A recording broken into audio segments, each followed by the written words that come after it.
अतिरिक्त टॉपिक हैं उनकी अलग लिस्ट बना दीजिए और उनको अगर आप 1-2 घंटे पढ़ लेंगे तो दिक्कत वाली बात नहीं है। और साथ साथ में इनके जीके का और फर्स्ट ग्रेड का जो फर्स्ट पेपर का जीके होता है वो मोस्टली कॉमन होता है, तो भाषा वाला तीनों को एक साथ कर सकता है। ठीक है, ये भाषा की बात हो गई। जहां तक सामाजिक की बात है ना, एसएसटी की, मैं एसएसटी की अगर बात करूं तो एसएसटी का व्यक्ति मतलब सामाजिक वरिष्ठ अध्यापक की कोई तैयारी कर रहा है, तो एसएसटी का व्यक्ति व्याख्याता को नहीं हैंडल कर सकता। आप इन दोनों को एक साथ तैयारी कर सकते। कैसे करनी मैं वो भी बताऊंगा आपको। ठीक है, विज्ञान के व्यक्ति है, गणित विज्ञान की, गणित व विज्ञान की।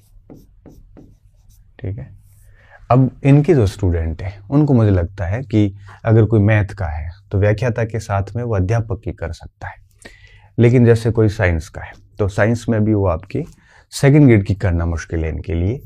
इनके साथ में ये, हालांकि हाँ, जैसे गणित है तो गणित का व्यक्ति जैसे गणित को अपन गणित ही लिख लेते हैं, है ना, गणित को गणित ही लिख लेते हैं। तो मैथ का कोई स्टूडेंट है तो अगर वो फर्स्ट ग्रेड की कर रहा है तो उसके साथ में मुझे लगता है कि वो इतना टाइम मिल जाएगा कि थोड़ा बहुत वो सेकंड ग्रेड को भी कर सकता है। और गणित का स्टूडेंट आपके थोड़ा बहुत अध्यापक में उसकी दिक्कत आएगी क्योंकि उसमें उसको विज्ञान भी साथ में करनी पड़ती है। ठीक है, तो मुझे लगता है इन दोनों पे ध्यान दें और इसको मुझे लगता है छोड़ देना चाहिए। फिर भी अगर उसको लगे कि स्टूडेंट को कि मैं अध्यापक भी कर लूंगा तो वो उसके ऊपर है, मेरा एक अनुमान ये है। अब जैसे विज्ञान का कोई स्टूडेंट है, साइंस का, जिसके मैथ नहीं है, अगर साइंस का कर रहा है तो फिर उसको मुझे लगता है कि देख लेना चाहिए कि भाई अगर इनमें कोई कॉमन पोर्शन बैठ रहा है तो कर लेना चाहिए। लेकिन विज्ञान वालों के साथ क्या दिक्कत आती है कि उनको वरिष्ठ अध्यापक के अंदर उनको फिजिक्स आती नहीं है, तो फिजिक्स उनको बहुत दिक्कत करता है। तो इसको, और फिर इनके अध्यापक में उनको गणित भी अटेंड करनी पड़ती है ना, इधर इनको फिजिक्स करनी पड़ती है अटेंड, इधर इनको गणित अटेंड करनी पड़ती है, तो दोनों में दिक्कत आती है ना। और अगर वो प्रॉपर स्कूल लेक्चरर की प्रिपरेशन कर रहा है तो वो अपना सिलेबस देख ले। विज्ञान का मुझे बहुत अधिक आइडिया है नहीं वैसे, इसलिए मैं इस पर अधिक बात नहीं करूँ। अब देखो, भाषा, एसएसटी और गणित, इनके ऊपर बात कर सकते हैं अब आगे। ठीक है, तो देखिए आप दो तैयारी साथ कर सकते हैं। मैंने कह दिया आपको, जैसे भाषा है तो आपको करना क्या है, अभी आप जब सीट की संख्या कम होती है तब हमें सीट पर ध्यान देने की बजाय हमें ध्यान देना चाहिए मेरिट की, कट ऑफ के हमें इतने मार्क्स लाने हैं, कोशिश करनी है कि ये आंकड़ा पार करना है। जैसे पिछले कट ऑफ्स रहे हैं तो उसमें 10-15 नंबर ऐड करके सोचना चाहिए कि भाई जैसे अपन हिस्ट्री की तैयारी कर रहे हैं, है ना। अच्छा, इसमें एक चीज़ और मैं बता देता हूँ, मानविकी का कोई विषय है, भाषा एसएसटी के साथ अपन मानविकी लिख लेते हैं। मानविकी में जैसे कोई फर्स्ट ग्रेड की तैयारी कर रहा है, हिस्ट्री है, पॉलिटिकल साइंस है, इकोनॉमिक्स है, तो वो फर्स्ट ग्रेड के साथ में अध्यापक कर सकता है, लेकिन वो किसी भी सूरत में सेकंड ग्रेड नहीं कर पाएगा। क्यों नहीं कर पाएगा? जैसे भूगोल का स्टूडेंट है तो भूगोल के साथ वो L2 को कवर कर लेगा, लेकिन वरिष्ठ अध्यापक नहीं कर पाएगा, उसमें 8 सब्जेक्ट होते हैं। तो 3 की तैयारी सिर्फ और सिर्फ भाषा वाले ही कर सकते हैं, बाकी मुझे लगता है किसी को नहीं करनी चाहिए। गणित वाला फिर भी कर सकता है, बाकी किसी को नहीं करनी है। इस बात का विशेष तौर पे ध्यान रखना है। अब मैं आपको आपके डिसीजन में थोड़ी मदद करवा देता हूँ। ठीक है, सीट में तो मैं कुछ कर नहीं पाऊंगा, लेकिन आप निर्णय करेंगे तो थोड़ा सा आपको डिसीजन लेने में आसानी हो जाएगी। ठीक है, अब देखिए, अब कोई स्टूडेंट है जिसका मैं सारे जो है वो पक्ष देख लूंगा, ताकि आप जिस भी पक्ष में आते हैं तो आपके लिए थोड़ा मददगार हो जाएगा। मैं बात शुरू करता हूँ।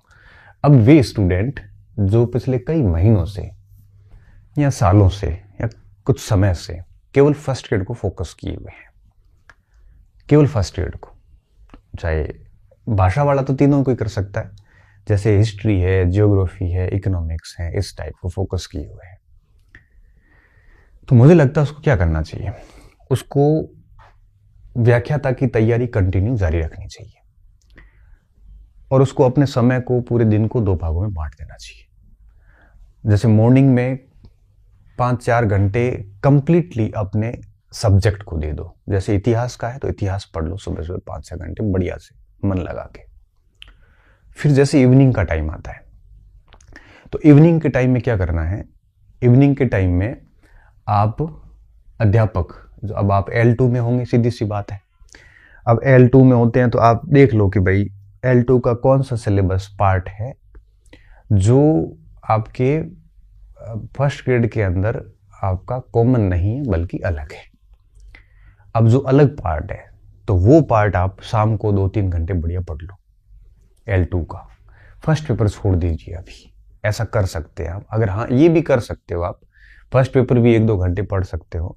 लेकिन मेरा ये मानना है कि अगर आप L2 की तैयारी करते हैं तो देखो आपको साइकोलॉजी हो जाएगी, आपका मैनेजमेंट हो जाता है, आपका राजस्थान जी की पूरा हो जाता है, राजस्थान का भूगोल वगैरह ये भी हो जाती है ना, करंट अफेयर्स भी हो जाता है, इतिहास भी हो जाती है। तो L2 का सिलेबस जो है वो और फर्स्ट ग्रेड के फर्स्ट पेपर का सिलेबस काफ़ी कॉमन है, आप लिस्ट बना सकते हैं। तो मुझे यूं लगता है कि आपको अप्रैल मई तक, ध्यान रखना, अप्रैल मई तक यही इसी प्लान से चलना चाहिए, जिससे क्या होगा कि मॉर्निंग में आप अपना सब्जेक्ट बढ़िया करेंगे और इवनिंग में आप L2 की तैयारी करेंगे। तो इससे क्या होगा कि फर्स्ट ग्रेड का सेकंड पेपर तैयार रहेगा और L2 की तैयारी से आपका फर्स्ट पेपर फर्स्ट ग्रेड का और L2 भी साथ साथ तैयार होता रहेगा। और 5 महीने ऐसे कंटिन्यू करोगे तो मुझे लगता है कि दोनों परीक्षाएं आपकी रेंज में आ जाएगी। अब अप्रैल के आसपास आपको आइडिया बन जाएगा कि कौन सी परीक्षा पहले हो रही है। ठीक है, अब कौन सी परीक्षा पहले हो रही है आइडिया बन जाएगा, आपको पता चल जाएगा, टाइम टेबल्स भी आ जाएंगे। फिर क्या करना, जो भी परीक्षा पहले आती, जैसे मान लो ये पहले आ गई अध्यापक, तो 1-2 महीने सुबह का जो टाइम आप व्याख्याता को दे रहे थे वो भी थोड़े दिन रोक दीजिए और 2-1 महीने पूरा समय आप L2 को देके L2 मेंस एग्जाम दे दीजिए। उसके बाद आपको 3-1 महीने फिर मिलेंगे, तब पूरा 3 महीने धाप के आप व्याख्याता को दे दीजिए। इससे क्या होगा कि दोनों आपकी रेंज में आ जाएगी और दोनों रेंज में आती है, ठीक तैयारी होती है, तो मुझे लगता है सिलेक्शन भी हो जाता है।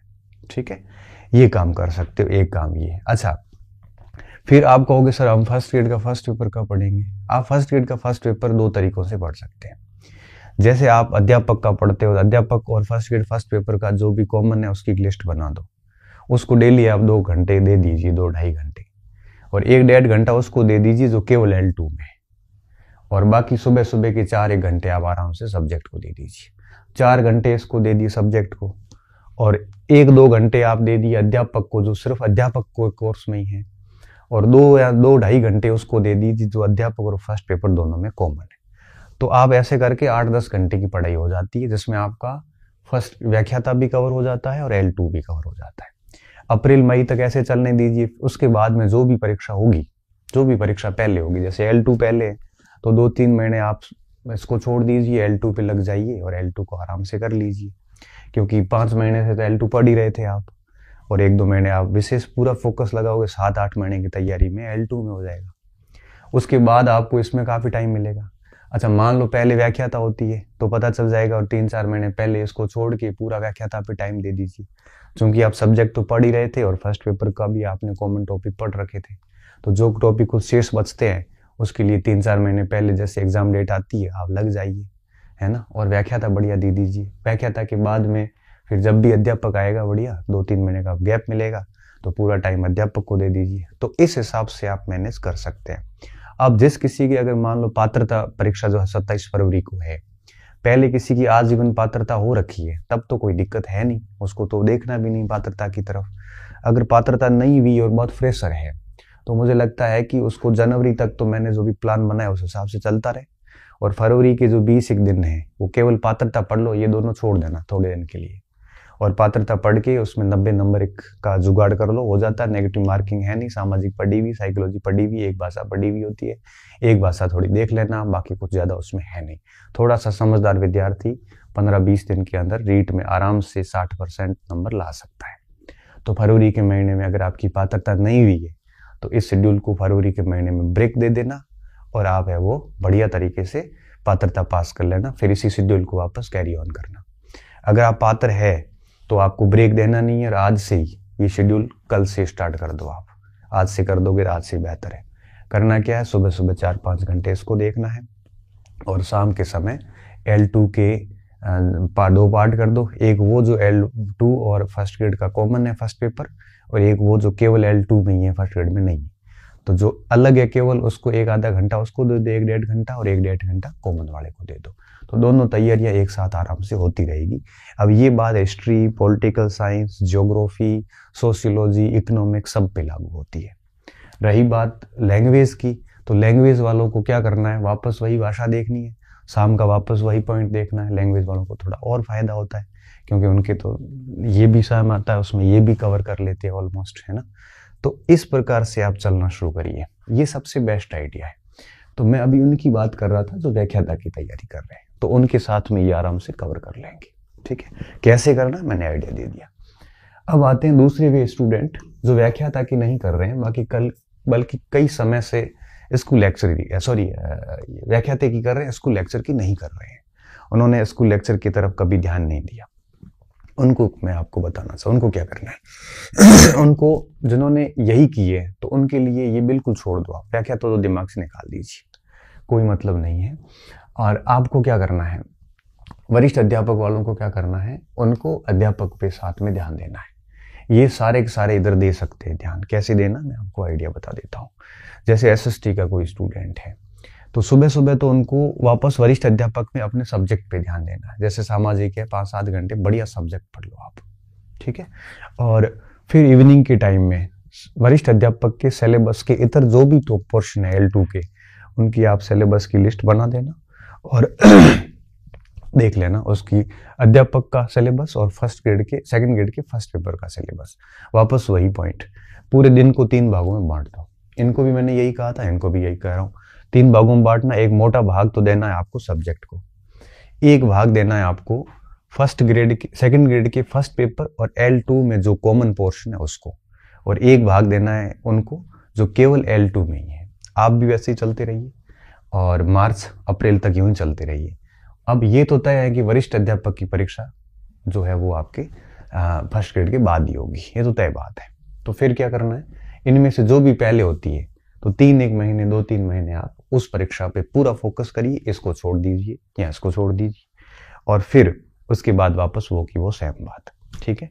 ये सिस्टम चलिए। वही अगर पात्रता हो रखी है तो टेंशन नहीं, अगर आजीवन पात्रता नहीं है आपके पास में तो ऐसी स्थिति में आप फरवरी का ब्रेक लेके पात्रता को कंफर्म कर लीजिए और उसके बाद में कंटिन्यू अपनी तैयारी को जारी रखिए।